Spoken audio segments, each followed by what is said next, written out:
Hi, folks. Today is November 1st, and welcome to the Art Alliance for Contemporary Glasses First Friday Fired Up program. Today, we're going to be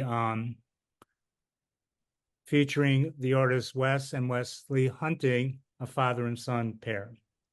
Fired Up is our educational program about art made from glass on the first Friday of each month. It's free and open to the public all the time. And also the recording of the program will be on the Art Alliance's YouTube channel for people to view whenever they want to.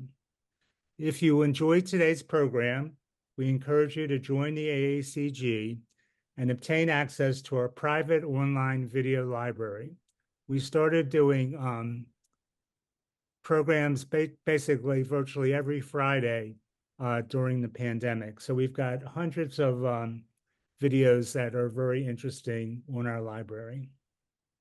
Our charitable organization also has special membership rates for artists and also students that are artists pursuing education about glass art.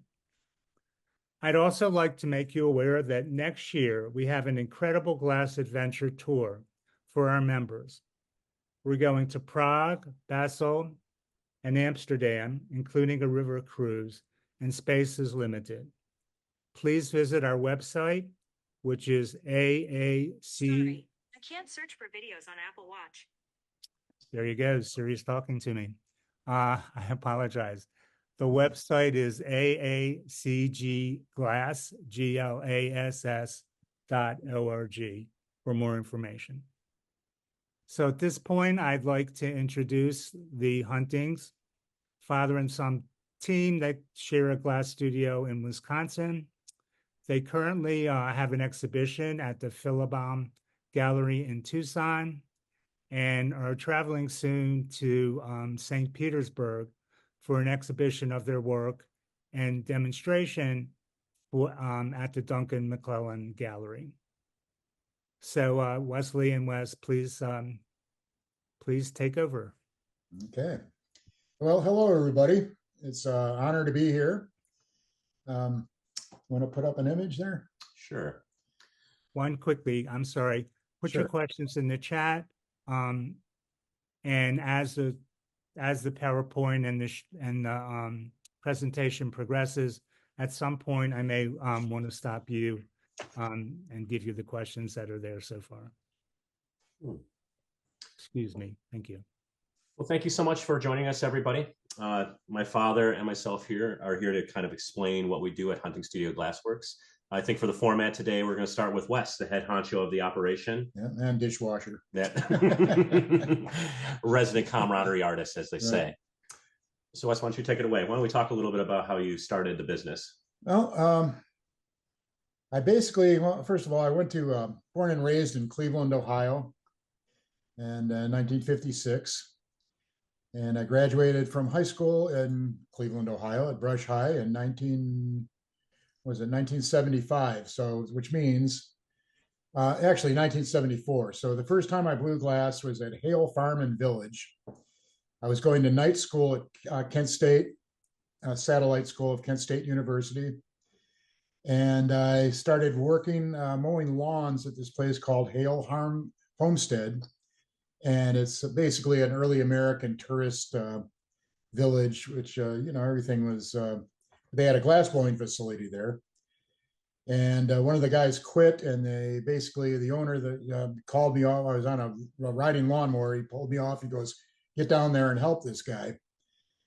And which I didn't know anything about glass blowing at all. So I kind of got literally thrown into it.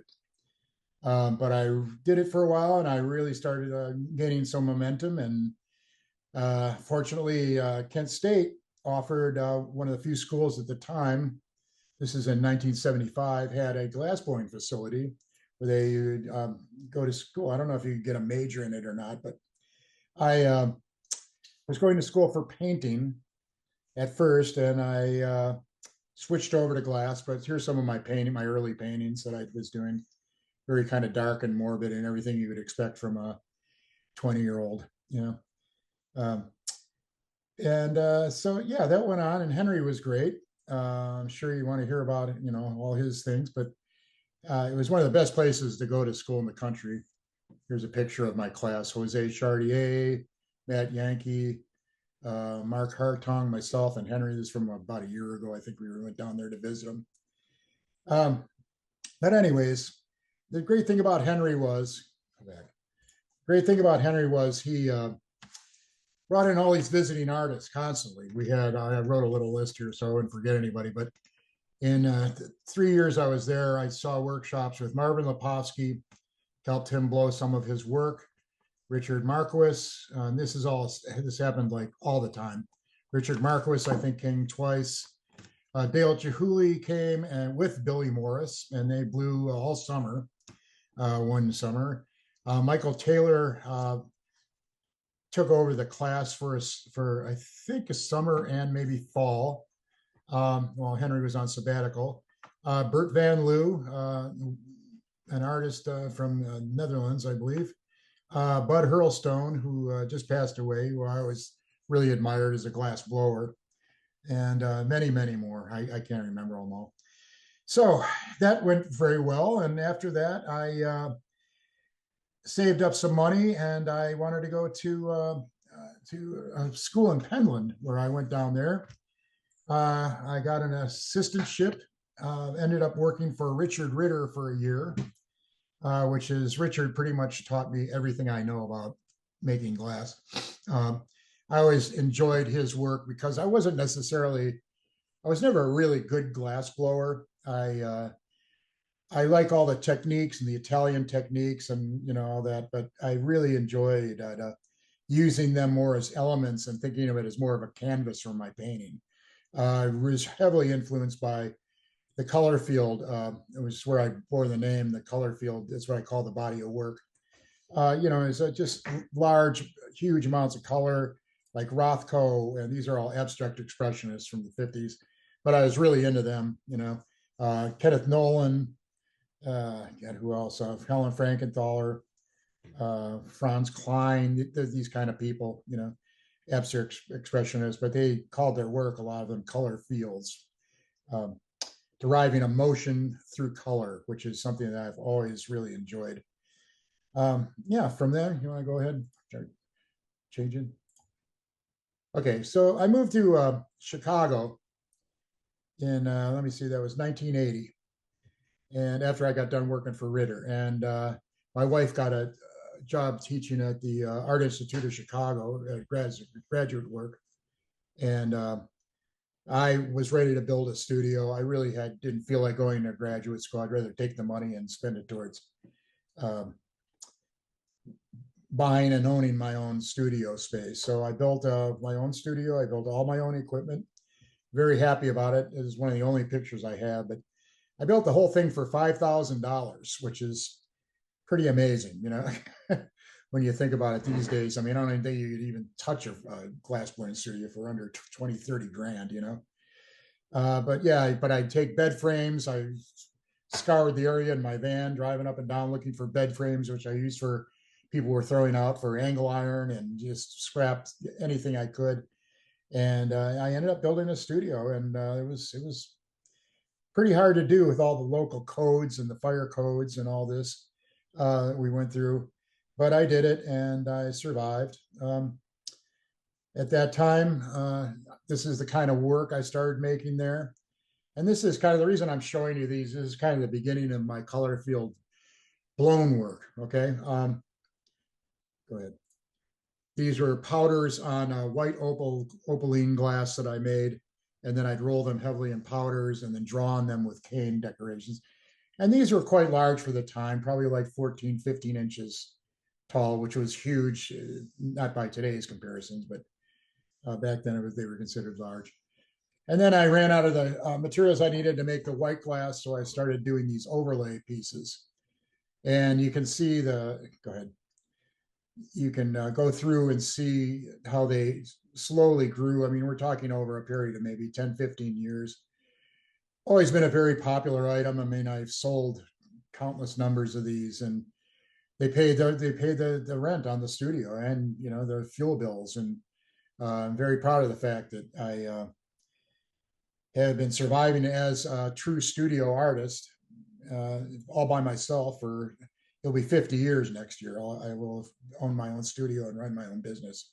So these pieces are kind of the beginning of the color field series, Yeah. correct? Like these are pieces that are kind of the infancy of it. You were doing these in Chicago in like the early 80s, 84, 85. Yeah, and so we're, Yeah. and you'll see how they grow. Then in let me see, there was 19, when was that? I'm sorry. 1986. Okay, 1986. Wes was born, and I didn't want to live in Chicago anymore. My studio was right downtown, 2600 block. So you can only imagine, how bizarre. Cabrini Green was like 3 blocks away. It was okay neighborhood, not much crime, but it was a pretty dangerous place. But I just wanted to raise him in a better environment. So I found this parcel of land, 10 acres in Wisconsin, and we moved up here in 1986. And little winter scene. This is my backyard.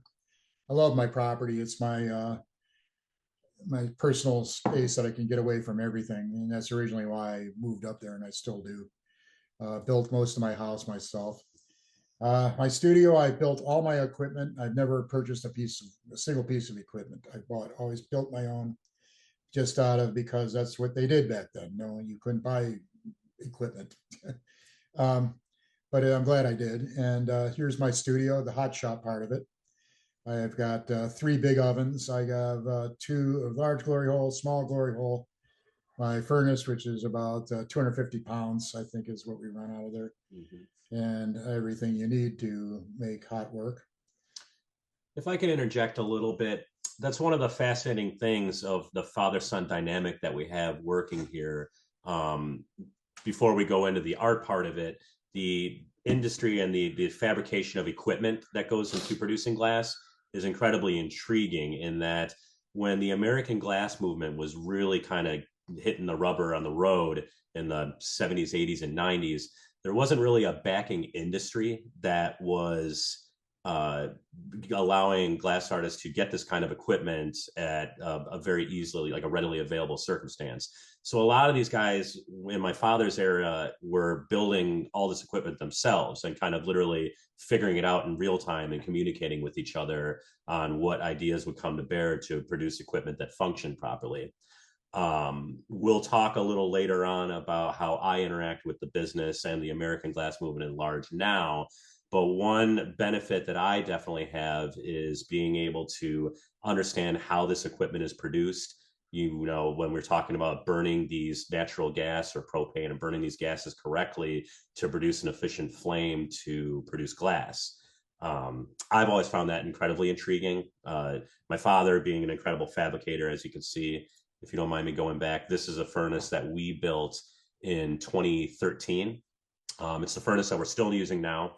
Not exactly as crisp as it was off the shelf, so to speak, but an incredibly powerful and dynamic piece of equipment that I would argue compares to some of the equipment that you could purchase at retail today. So that's just something I want to pepper in, of the interest of building these pieces of equipment to produce the stuff. Right. Okay, that last picture was my cold shop area. I've got pretty much this is like half of it. I have recipolaps, where mechanical polishing machines for up to 30 inches for doing my big slabs. 2 diamond saws. We've got everything. I'm kind of a tool nut, so I'd like to have everything. So it comes in handy. Go ahead. If I can interject just for a second, I love that piece, by the way. This is Howard again. Howard. I bought one of Wes's pieces just a couple years after I started collecting glass. And when I get back on the spotlight, I'll point that out. But it was really nice to see you, Wes, at the American Craft Council show in Baltimore for a few years. And I did those for years. I mean, just art fairs, hitting the road. Gotcha.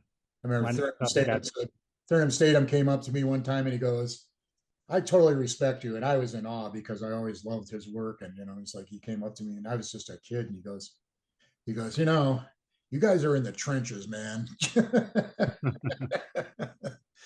But I kind of like that aspect. That's what the art fair thing was about. And it still is. And people, it's a good way for people to, become successful and operate their businesses, And I haven't done an art fair for a long time. I just can't do it anymore, but Yeah. I don't really need to either. But it was a good learning experience. I mean, you're dealing with a couple thousand people every weekend. You get a lot of good feedback, a lot of funny feedback. It's fun, and I kind of miss it, to be honest. Yeah, when I met the artist, that's when I was really in for whatever ride I was going on. It was just so interesting, listening to people talk about their process and why they were making the work they wanted to make. So sorry for the interruption. Oh, no, No please. In problem. fact, that's a wonderful topic. I can imagine from a collector point of view, when maybe in the older days of the retail circuit, what you guys are talking about, every metropolitan area in the country would have a one annual event show that would attract some of the premium artists from nationally and somewhat, in some cases, internationally. And I'm sure that was a real treat because at the time, before the robust nature of internet marketing, that from a collector standpoint, I'm sure it was a big production. Let's get there that weekend, be there a couple days. I want to see this artist and this artist. Very stimulating. Yeah, it was Yeah. very difficult, though. I mean, the time consuming. Duncan might tell you about back in the day. We'd God, I just remember driving down to Texas and coming back and blowing work all week, and then driving down to Florida and coming back and just back and forth. It's like being a truck driver slash. But the people that I met were amazing. All the other artists, we'd all go out to dinner every night, and that's the part that I miss the most is just the camaraderie, all the painters and ceramic artists and glass people. And when I first started doing the shows, I think there was the first one I did was in West Springfield, and it was I think 7 of us, 7 glass blowers. Josh Simpson, and I'm trying to think of some of the other ones, but yeah, it was like we were like the band of gypsies. So from there, I think we can move on to the work that everyone will be familiar with. We'll spend a few moments talking about the Color Field series. And this is the work that everyone will be tremendously familiar with, maybe a couple works. So now for the timeline, you're in Princeton here, you're in Wisconsin, it's 90s into the 2000s into now. So we'll just kind of go through real quickly. And Well, I want to just one last thing. It's like one of the reasons I moved up to Wisconsin was Chicago got to be totally insane. I mean, I'd have like 30 people in my shop all the time, just hanging out. Everyone likes to watch glass blowing, and unfortunately, I was having a hard time getting work done because there was all these people hanging out all the time. And my son was born, and I just wanted to get out of there. But it really changed my life moving to a more rural, and I'm talking very rural where I live now, and that's a great thing. And here's just some of the pieces over the years to show you how they developed. And like I said, think of these as paintings. I mean, that's the way I approach it. I was never one to use my whole thing, I guess, is I like using Italian techniques in non-traditional ways. I see that happening a lot of people are doing amazing technical work, of just basically using Italian techniques. I mean, incredible, and but that kind of never really interests me to use them the way everyone else uses them. I always wanted to do something completely different. And, I say every time I got a new technique, I mean, if you look at this, you can see Joel Myers, you see Richard Ritter, you see Dick Marquis, it's like Chihuly. I mean, I was inspired by all these wonderful people, but I always felt that I did it on my own way. I didn't never copy anybody. That's against my thing. But here's some lidded pieces I did, which we still make all these pieces quite a bit. I mean, they sell very well for us. so perhaps from there, we can move on from the color field work into the optical series. As we go into the last few color field images we have here, some detailed shots, you can see the Millefiori. Most people watching this right now live is usually pretty astute on the different techniques, the Italian influence techniques of Millefiori. So we'll spare you on the details on that. But as we move forward here, we'll start. back here. Yeah, I just want to say, I got tired of doing color pieces. I mean, so I started doing black and white pieces, and that another challenge, is I just have a hint of color. I can see a little bit of blue up into the, but this was really interesting. These were the last really experimental work I made with the color field series, was this whole black and white series. And that's not a black and white photo. That's actually a color photo. I think I got one more up there. Go ahead. There we go. Yeah, there's the other one. And this is just, probably made about 30 of these, but, I had to make all the Marini, all those charts, everything in black and white. And that's the only way I did it. But it was interesting to move away from color, more of a Franz Klein kind of thing. And we did the amphoras. These are just different shapes that I've experimented over the years. This was a thing we did the awards a couple years ago, was it? Why don't you explain this one? Yeah. So again, some people watching now will be familiar with, every year Corning commissions an artist to produce a series of pieces as a limited production for Corning Incorporated, and people can purchase or gift, or they're gifted in different capacities. But this was just a few years ago. We were chosen, and we produced 90 of these signature bowls that they went on to sell and gift to people within the corporation. One of the many projects that Wes has put together over the years. There's my dog for comic relief. There he is, on the roof of my house. One of my favorite pictures ever. Okay, you want to talk about Key West? Sure. So just for a moment, we'll talk about another part of the business that we've done for a few years here, and that's a little bit of teaching and workshop work. About 14 years ago, my father and a dear friend of his, Jay Gogan, who was a ceramics teacher and ran the art department at the College of the Florida Keys, right there on Stock Island in the island chain of the Keys. They got together and decided that they thought it would be fun to get a little glass program going. And what we did is we built and fabricated a real small kind of like trunk show style glass facility. As you can see in this image, this real small 50-pound pot furnace, real small reheating furnace. Out of frame here is a little bench, a little mini everything. And the whole thought is that we built all this equipment to fill in one van load to drive from Wisconsin down to the Keys, and then we built it. And then every year thereafter, this was in 2009, every year thereafter until just a couple of years ago, we would go down there and teach a 2 to 3 week workshop for the ceramic students down there. And it's a nice way to kind of just break away from our, it's an excuse for us to get out of Wisconsin during the harsh winters. We do it around February every year, and a way to kind of just expand glass into, to put a glass in front of eyes that have not already seen it.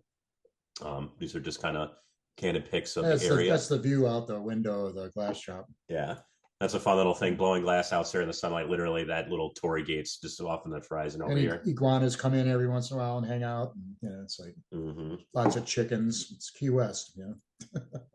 So now we're going to move on to the newer body of work that we've been doing. This is the optical series. The optical series is a series of work that my father started doing in my era. A little background there. I actually started working with Wes about 15 years ago. When I was going to school and being raised here in Wisconsin, I wasn't particularly into the glass thing at all through my teenage years. And I actually started getting into it my senior year of high school. That summer, actually, the summer I graduated. The quick story, my father, who at the time, the business was a little larger. He had about 3 or 4 employees, a couple full-time guys, a couple part-time guys. And he had one guy that was doing welding for him and fabrication on a series of work that he was doing that incorporated fabricating metal and glass. And he was getting ready for a show, and they had a falling out, and Wes needed someone to help fabricate stuff real quickly. He needed a extra pair of hands. Now, at that time, I just graduated high school, didn't know what I wanted to do, and I was essentially just sitting around playing video games like most 18-year-olds at the time. And Wes kind of called me off the bench and said, I basically need you, get in here and work, kind of thing.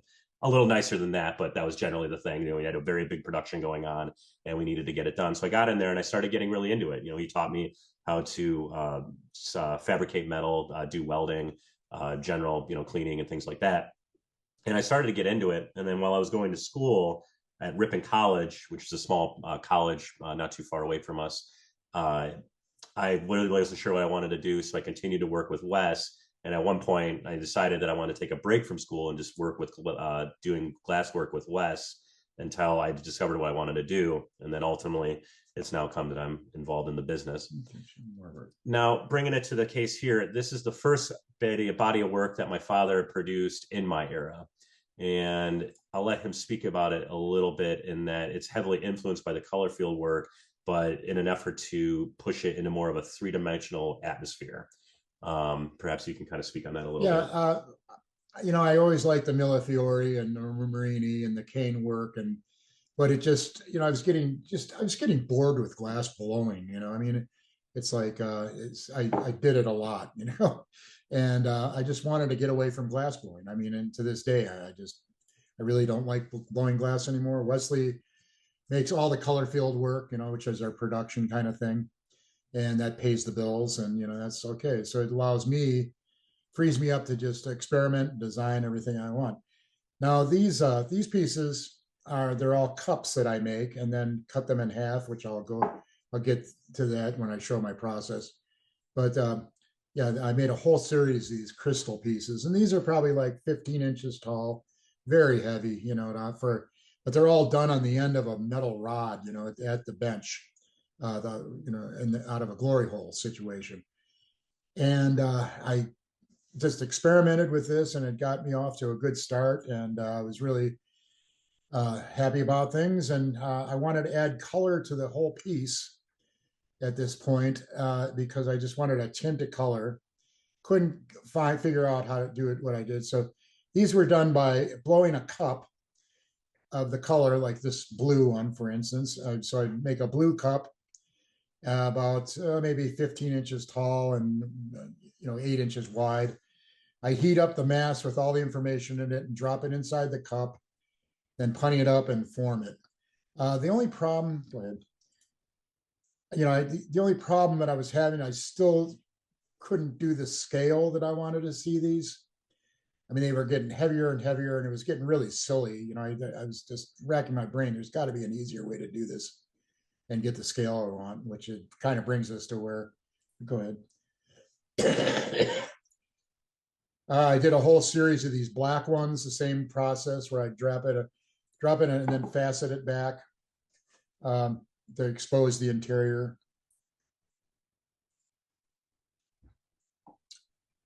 So we did all these pieces, and then ultimately it's leading to the work that we're doing today, which are these casting pieces.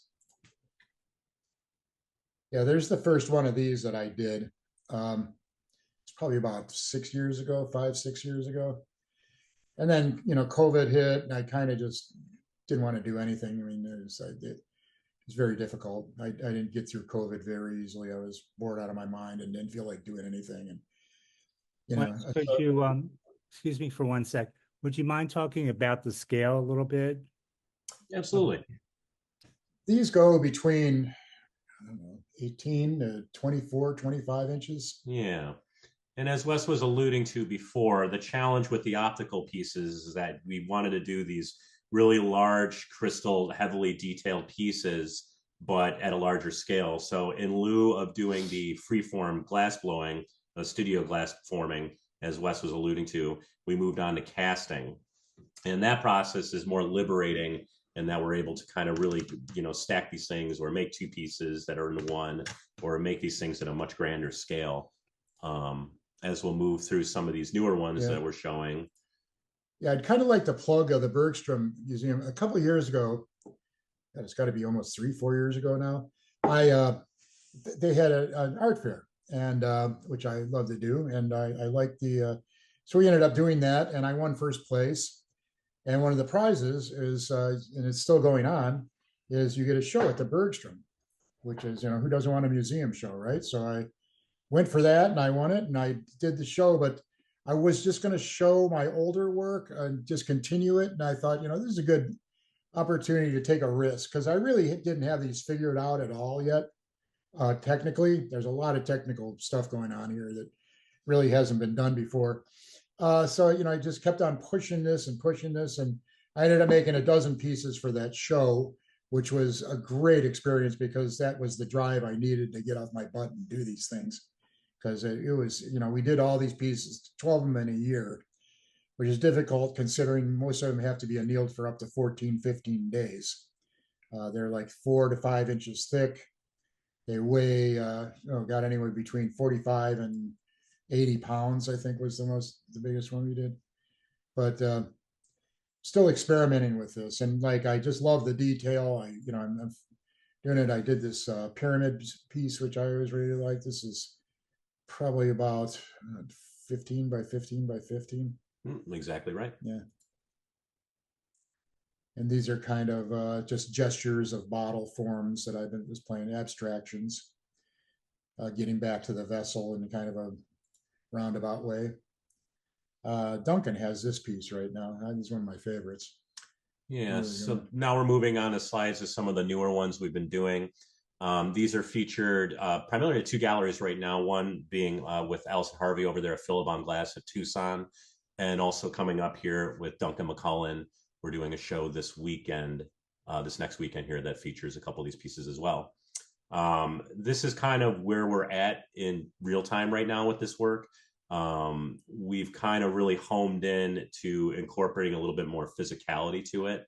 What I mean by that is, if you kind of see in the image here, these are actually pieces that have different layers of planes that kind of really affect the optic when you see the piece in real. Maybe you can speak a little bit about what's been inspiring you to kind of do these kind of intersection pieces. Yeah, I just wanted to break up the space. I wanted to make them more sculptural instead of just flat slabs. I was, getting bored with that. So I've been experimenting with how far I can push these as far as more sculptural objects instead of just flat painting, which is very difficult because, sculpture is sculpture and painting is painting, and trying to, put the two together is quite a challenge, but which I really enjoy. It's, I think they're really I'm very happy with these new pieces, and I'm excited about the work again. And I think that happens with all artists. You do something and then you start to just get bored with it, and that's the way I felt about glass blowing. I just, I don't care for it anymore. Wes is into it because he's young and can do it, but my body can't handle it much anymore. So I found something I can do large scale. I make all the individual parts, which I'll describe when we get to the thing. Okay. You want me to go through that now? Sure. Okay, well, this is the basic formula of what I'm doing here. I make a foam positive, just carved out of foam, real simple shapes. I try to keep them very, very easy. And this is about 5 inches thick styrofoam that I laminate and then carve. I built this special oven just for doing these. We just actually built a couple of these for the Bergstrom. It's a slumping oven, glass casting oven, I guess you'd say. But I wanted to find something that I could bring up to temperature and up to about 1600 degrees in about 45 minutes, which I couldn't find anything commercially available that would do that. So I had to build my own again with the equipment. This is just some of the parts that go into each casting. So I'll make a plaster silica mold, which I'll go ahead. Now I'll make all these parts. These are just round spheres. These are the actual, what I call marini, a little more complicated than that. And I split them in half, and this to expose the interior. And this is what I pick up on those crystal pieces that you've seen. They're just like marinis, but then I make these latticino pieces, all these elements. So I'll take those, go ahead, next.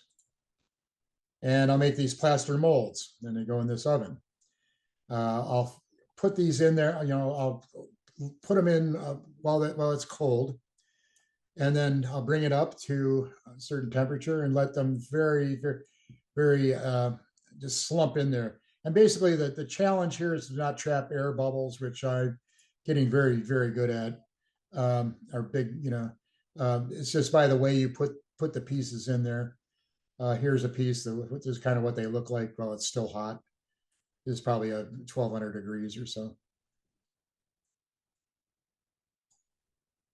Always like the color when they're hot.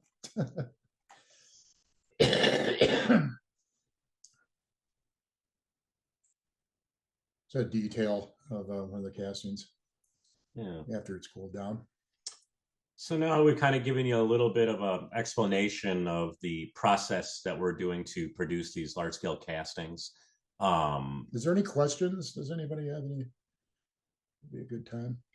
Yeah, Howard, if you have a moment, if you see anyone that has anything in the chat, we're kind of, I make this, I'm sorry, go ahead. Oh, yeah. So so are you layering the different elements like casting?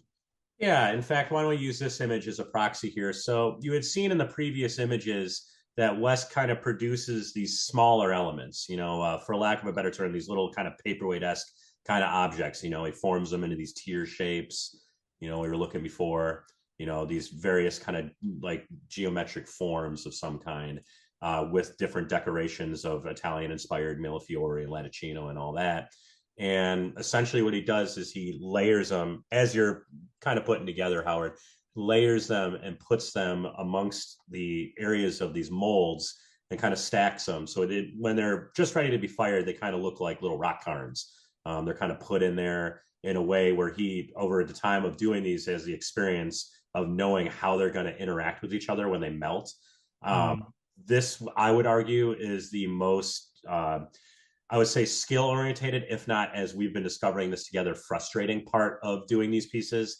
When you put these in and bring them up to temperature, the glass is ultimately going to do whatever it wants. And what we try to do is guide it more than control it. Just looking here, for example, you can see as these things were slumping, they start to kind of push each other around a little bit. Here you can see this clear inlay. I also want to make sure you can see my mouse kind of circling over here. Can you see that? Yeah, yes. Thank you. This is a nice little inside thing here. You can see this little halo around this kind of darker looking sphere here. That's actually clear glass that was around the piece. So this whole thing was just a paperweight, essentially, for lack of a better term. Single color. Single color. And you can see the clear creates this barrier around it. And this barrier pushed against this other piece that did not have clear around it. And that interaction, you can see these pieces with clear around them bumping into this large, what once was a circle that did not have clear around of it. And it kind of creates this new geometric shape that, quite honestly, we couldn't predict if we wanted to, or tried our best to. And that's how you get these really controlled yet organic kind of interactions of all these elements as they all come together. But that's where I kind of go back to my roots in abstract expressionism. I feel it's like, but here I'm letting the material guide me instead of, I do guide it. I'm getting better and better at learning how these elements flow inside the work. But it is still, I really enjoy that it is, I don't have complete control over it. Because that's one of the beauties of glass in a molten form, I've always thought, I've always had a lot of people that work that way, respectfully. I would take a moment. That's a great explanation. Well, thank you. And I do want to take a moment to let you guys know, if you are interested in learning more about the work or seeing some of the work, we do have castings available. One at a show we recently opened in Tucson, Arizona at Philibon Glass Gallery. You're welcome to visit her website, philibonglass.com, and see some of the images there. And also at Duncan McClellan's Gallery in St. Petersburg, where we are opening an exposition next weekend. Some of the pieces that you are seeing in this slide presentation are at one of these two spots, and I highly encourage you to come check them out. Through all the images, right? That's what we did. Yeah. So we're kind of at like the end of our general little spiel here. At this point, if you guys want to have any other questions about this particular body of work, otherwise we could probably end up closing on just a little anecdotes of what we've been doing with glass in the last few years and just our personal feelings on the matter. There are a couple questions in the chat, and they're really, I think, talking about how the two of you collaborate together. So for example, sure.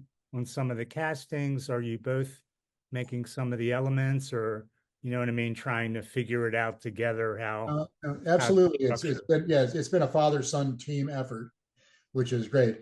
Like I said, I'm getting older, and I have a hard time. I have arthritis, and I'm having a hard time blowing glass or getting at the bench. It's very grueling work.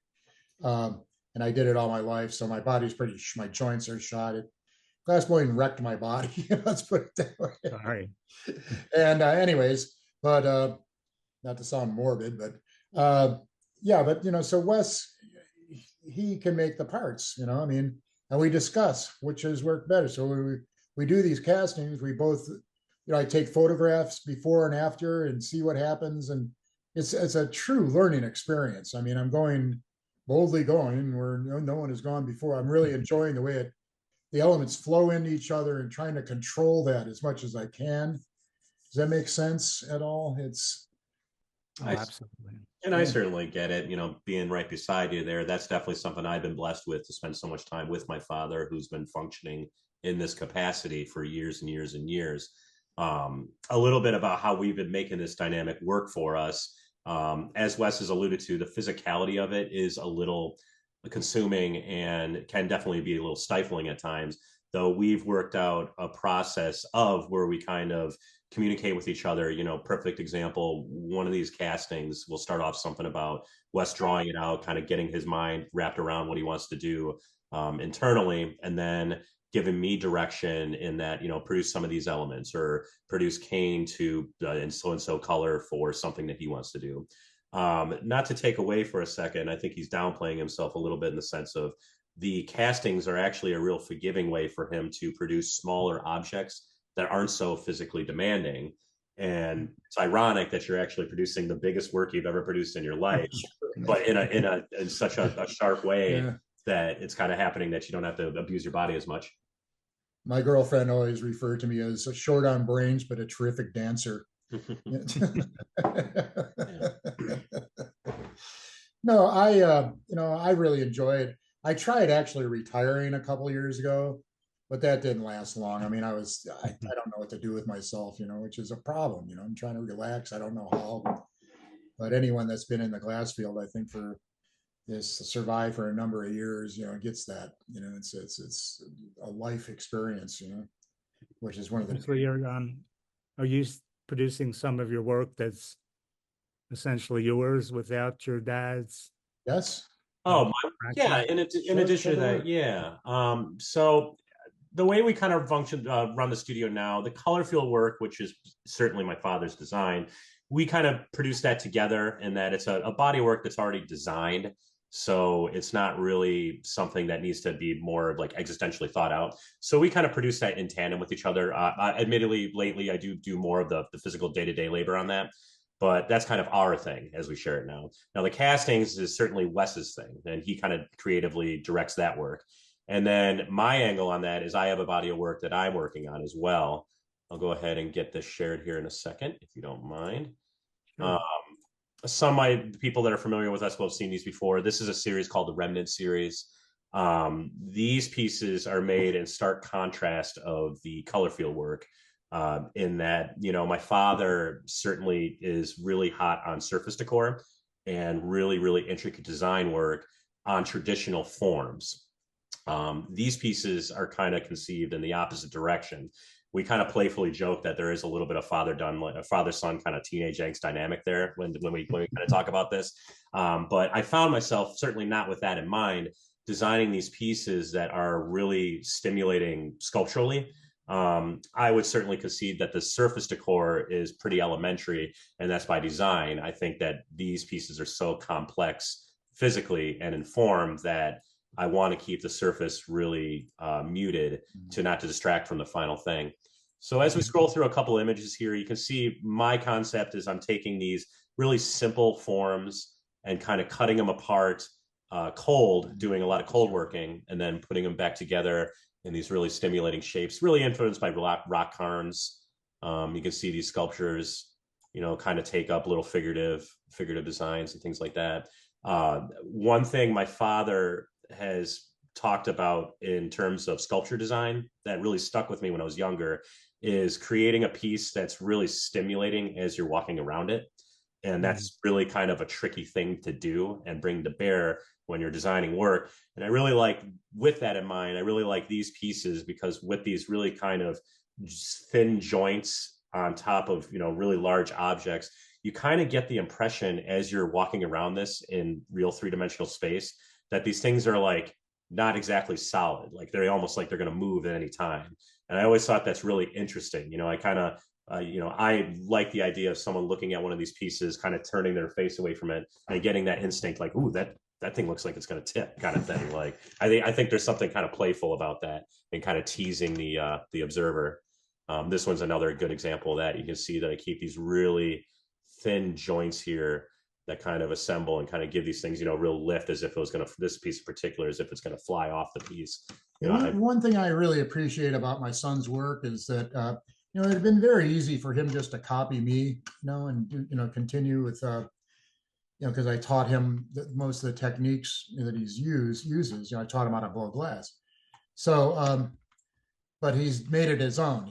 Which I think is a really great thing, because I want him to be original in concept. I don't want him to copy me or anybody else. So, but he's got some interesting concepts going. Yeah, so to kind of summarize all that, we've kind of gone through all these different bodies of work that we're producing in our studio. And that's how we are operating as a business and as a family, to be honest with you. Yeah. We each have our own little, kind of existential body of work that we work on, and then also work together to produce our more home decor line of work, kind of galleries to showroom kind of work that is the Colorfield series. And we're very proud of what we do.